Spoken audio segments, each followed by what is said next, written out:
Only one man can stop him. Only one man can help us. And he's coming to take you for a sleigh ride in the sky. Alexander Salkind presents Dudley Moore and John Lithgow. The legend comes to life for the very first time. With all the magic, all the adventure, all the wonder. Santa Claus, the movie. Seeing is believing. An Alexander and Ilya Salkind production.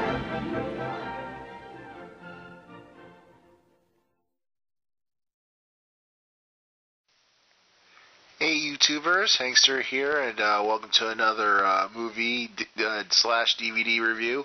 And today we're going to be focusing on the first of many reviews involving Christmas slash holiday themed movies. And today we're going to start off with Santa Claus the movie, starring Dudley Moore, John Lithgow, and featuring appearances by Burgess Meredith.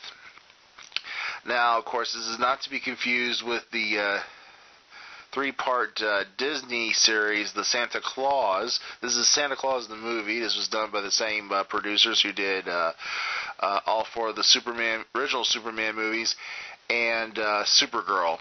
And, of course, speaking of which, this was sort of a part of a series of Salkind movies that came out between the years 1983 to 1986, starting off with, of course, Superman 3 in 1983, Supergirl in 1984, Santa Claus the movie in 1985, and in 1986 was Superman 4. But I do have to say, much like the movies, all of these movies that came out in those years, it also didn't do as well as people hoped in theaters. This movie, of course, even had a big publicity campaign come out for it, with McDonald's coming out with movie-themed glasses for that year. Ooh, excuse me. Now, this movie does tell the story, an origin story of Santa Claus, even though it is not supposed to be specific to any one country or whatever, even though the apparent location is maybe somewhere in the Norwegian area, or at least Northern Europe. The story starts off as a old carpenter named Claus and his wife Anya, who travel across their country, bringing toys to the local children on Christmas Eve. Of course, at this time he is mortal along with his wife, and of course we also meet in this beginning sequence his two main reindeer, Donner and Blitzen. As the two are heading off to their next delivery, they get caught up in a snowstorm and fall unconscious. When they awake, they find themselves at the North Pole and in the presence of the mythical elves that live there. Now, of course, the elves take them into their workshop slash castle, and of course, Claus finds out that he has a greater purpose in his existence, not only that now that he is going to deliver all the toys to the children of the world, but he and his wife will become as immortal as the elves. The beginning sequences, of course, has the origin of Santa's other reindeer. Also explains how they fly, a mystical substance which is placed into their food. It helps them to fly. This substance, of course, will be a later part of the movie, major part of the movie later on. Of course, we also meet some interesting elves, including Dooley, which is sort of a overseer elf. Patch, who has his eyes to the future. He kind of wants to have the other elves start developing technology like monitoring assembly lines, cuckoo clocks, that kind of thing. He, of course, is also in charge of the reindeer. And, of course, Puffy, who, of course, is more into the old-fashioned ways of making toys and stuff. The first part of the movie, of course, also tells of other origins of myths, of Santa Claus, including, of course, his naughty and nice list. Santa Claus's reaction to "'Twas the Night Before Christmas.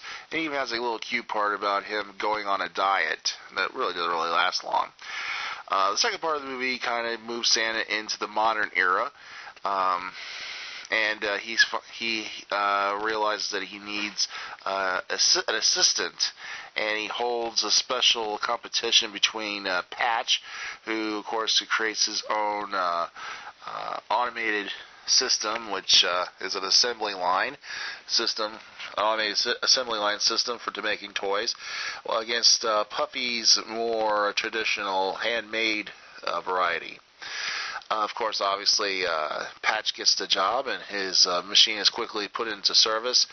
But to the dismay of Santa and, of course, the children, the toys do not go up to their original high standards, and, of course, most of them have been returned. At that same time, though, Santa meets up with a young homeless boy named Joe, who, of course, obviously doesn't believe in him at first, but when he gets a chance to ride in Santa's sleigh, he becomes Santa Claus's best human friend. We also meet a young girl named Courtney, who befriends both Santa and Joe, and sort of has a cute little puppy love type thing with Joe as well. She, of course, has a dark secret that you have to see the movie to find out. She's has an interesting connection to the villain of the movie. Speaking of which, when the toy quality falls through, Patch is relieved of his duties, and in his sadness, he runs away from the elf compound and tries to make it on his own in the real world, which he, of course, meets up with the bad guy in a movie called BZ, who, of course, is played by John Lithgow. I forgot to tell you, Patch is played by Dudley Moore. And, of course, he's the sort of the lively character of the movie. BZ, of course, is the villain. He is a toy maker, but really doesn't care about even the safety quality of his toys. All he wants to do is make money.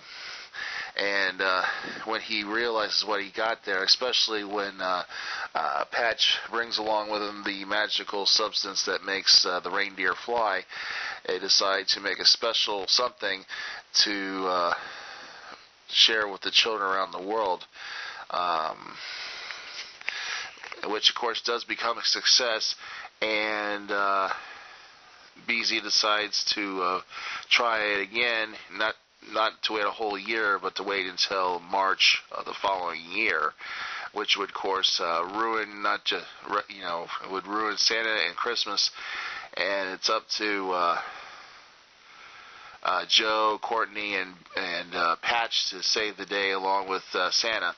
So Santa Claus kind of has a little bit of a superhero experience in this movie. I just wanted to inform you there is no appearances by Christopher Reeve. If you have never seen this movie, Christopher Reeve or Helen Slater, neither of them do not make an appearance in the movie. Which would have made it interesting. There is a little bit of a sort of a funny tribute to Superman at the very end of the movie with one of the characters, but it's not Superman. Superman or Supergirl is not seen. And it's interesting too that Santa Claus is in the North Pole, and there's no encounters between him and Superman because Superman has the Fortress of Solitude at the North Pole as well. All in all, it's a nice movie to watch. It's one of my favorites to catch on this time of the year. One of my favorite Santa Claus type stories. I'm sad, I am sad that it didn't do as well as many people hoped, and all. But hope you get a chance to check this out. It's one of my favorite classic Santa Claus Christmas movies. And stay tuned here to to this channel for more reviews, whatnot, and the Christmas spirit here on the Multiverse. See ya.